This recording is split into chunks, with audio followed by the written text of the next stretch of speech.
Dari Jam Kerinci ya Pak ya. Oke, selamat datang ya Pak. Ya, Bismillahirrahmanirrahim. Assalamualaikum warahmatullahi wabarakatuh. Alhamdulillahirrahmanirrahim. Pada hari ini saya mengucapkan alhamdulillah, syukur alhamdulillah atas keberhasilan bagi anak-anak ibu semua di sini. Yang terhormat Bapak Dekan Fakultas Ekonomi dan jajarannya, yang terhormat Bapak Adib,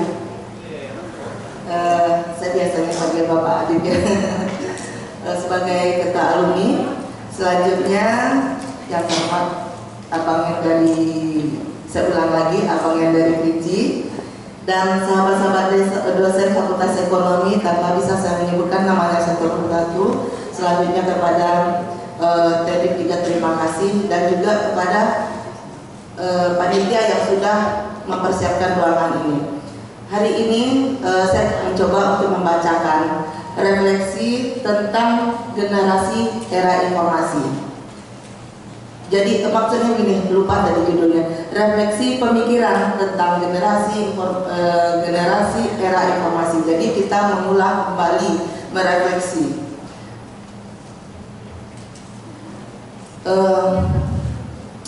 Antara keselarasan sosial dan perkembangan pribadi individu terdapat kaitan yang sangat erat sekali. Manusia hanya dapat mengalami pertumbuhan apabila mereka memiliki rasa yang tentram, nyaman, kontinuitas kemanusiaan, atau kesadaran akan tradisi kebudayaan yang stabil. Mereka juga dibantu untuk memiliki rasa pertumbuhan pribadi, rasa kepercayaan terhadap identitas sendiri. Tanpa itu manusia tidak diharapkan dapat mengembangkan kemampuan individunya sebagai seorang pribadi yang tidak dapat membuat keputusan yang bertanggung jawab. Elemen pokok dalam usaha menanamkan moralitas global dan pemahaman terhadap jenis perilaku yang memberikan keuntungan dalam perspektif moralitas global adalah pendidik. Perubahan sosial terjadi begitu cepat di era milenial saat ini, tidak hanya membawa pengaruh yang cukup besar bagi generasi muda ke arah yang sifatnya positif, tetapi juga negatif. Disebut demikian karena dampak kemajuan yang cukup besar di bidang teknologi informasi dan komunikasi, penanda kesuksesan era milenial juga berpengaruh terhadap karakter generasi muda yang mengarah kepada krisis karakter. Beberapa kasus yang mengidentifikasi krisis karakter di tengah generasi muda ini betul-betul tengah terjadi dewasa ini, seperti maraknya penyalahgunaan narkoba, seks bebas tanpa ikatan perkawinan, marak kekerasan dan tawuran, dan semacamnya. Menurut Pusat Informasi atau Puslidatin dan Badan Narkotika (BNN), jumlah kasus penyalahgunaan narkoba di kalangan generasi muda mengalami peningkatan yang sangat besar jika dibandingi tahun-tahun sebelumnya. Itu disebabkan informasi yang terlalu mudah kita terima, yaitu dengan adanya gadget dan lain sebagainya.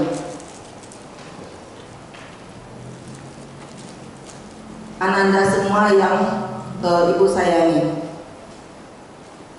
pentingnya karakter bagi generasi muda pada saat ini, di mana karakter dalam bahasa Inggris adalah karakter, diduga berasal dari bahasa Yunani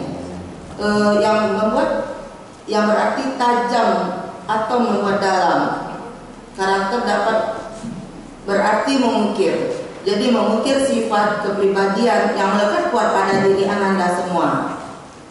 Maka dapat diasumsikan bahwa karakter sebagai ciri khas seseorang yang mana tumbuh dan berkembang tidak dapat dilepaskan dari konteks sosial budaya.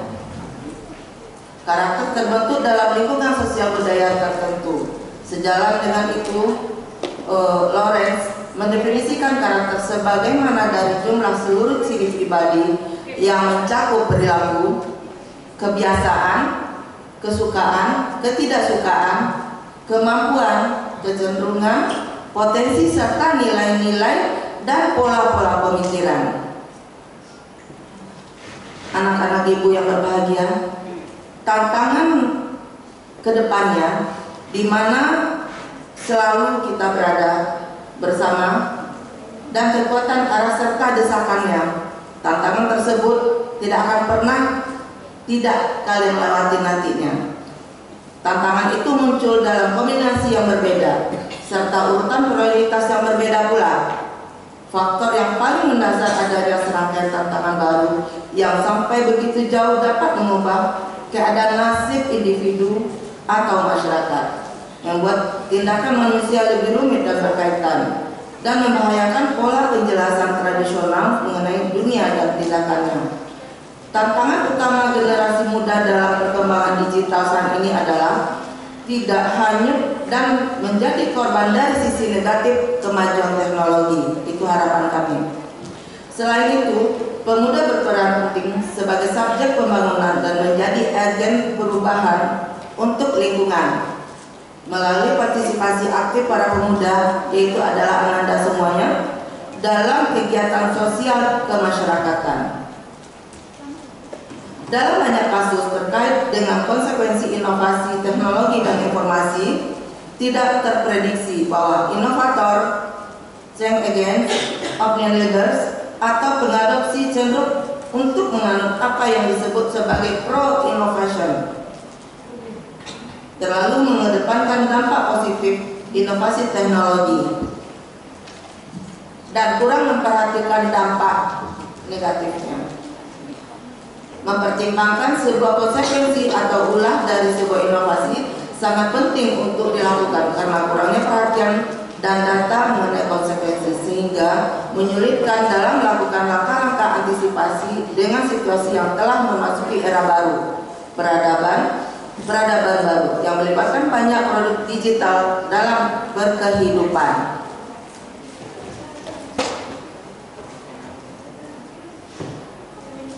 Para wisudawan yang Ibu sayangi, kedepannya kalian akan melihat munculnya pekerjaan baru, di mana saat ini kita sudah memasuki era revolusi 4.0 yang ditandai dengan kemajuan teknologi dan era digitalisasi. Digitalisasi ini tentu saja sangat memungkinkan terjadi berbagai sektor, sehingga memungkinkan pekerjaan manusia tergantikan. Kecanggihan teknologi buatan manusia kemungkinan akan menutup pekerjaan dan memunculkan pekerjaan baru.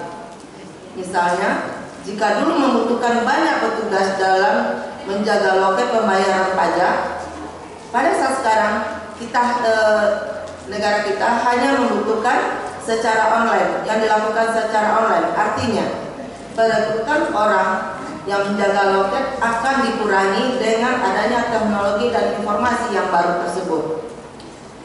Poin selanjutnya adalah belajar keterampilan baru. Dengan munculnya pekerjaan baru, tentu saja sejalan dengan adanya keterampilan baru yang dibutuhkan pada saat ini. Pekerjaan baru tersebut menuntut para pekerja harus memiliki keterampilan yang mendukung. Tentu saja manusia tidak boleh kalah dengan teknologi dan digitalisasi. Maka manusia dituntut untuk belajar teknologi dan mengoperasikannya. Jadi semakin tinggi tingkat adaptasi dan kemampuan analisa manusia, maka kemajuan teknologi di masa depan tidak akan pernah bisa mengganti posisi manusia karena memiliki keterampilan untuk menguasai teknologi tersebut. Karena manusia memiliki keterampilan untuk menguasai teknologi tersebut. Selanjutnya, bekerja dengan robot. Teknologi di masa depan menginginkan manusia atau hidup berdampingan dengan robot. Hal ini membuat manusia harus bekerja sama dengan robot dalam berbagai bidang. Kemunculan robot tersebut bisa menimbulkan dampak positif dan negatif. Maka tantangan manusia harus menganggap robot sebagai pihak yang memudahkan pekerjaan manusia, bukan untuk dimusuhi.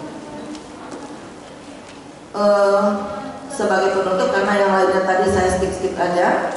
Lalu penutup, bukti yang tidak dapat dipertentangkan tentang ilmu pengetahuan kemanusiaan harus menjadi tambahan dari berbagai pengalaman praktisi. Dalam mendefinisikan tujuan, informasi merupakan jalan mencapai tujuan, program, dan metodenya.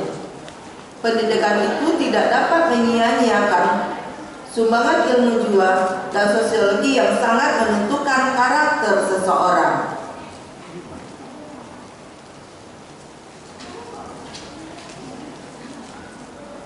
Dari seginya, seorang ahli sosiologi akan menyoroti peranan pendidikan dalam evolusi masyarakat saat ini sebagai hasil maupun faktor. Sebagai seorang ahli ekonomi, ia akan memperhitungkan secepatnya hasil dari usaha pendidikan yang dipandang sebagai suatu usaha itu sendiri dalam kaitannya dengan bentuk investasi dan lain sebagainya. Pengalaman pujangga, para seniman dan lain-lain, mereka telah menemukan keahliannya dalam kreasinya dan juga harus dipergunakan sepenuhnya, karena mereka dapat membuktikan bukti yang paling bernilai mengenai hubungan antara pelaksanaan suatu pekerjaan, bagaimanapun juga sifat dan perkembangan kepribadiannya. Jika diakui bahwa renungan ini segar, maka makin lama makin kurang dapat dimengerti bahwa diskusi tentang pendidikan yang menyangkut sekian banyak kepribadian dan mempengaruhi sekian banyak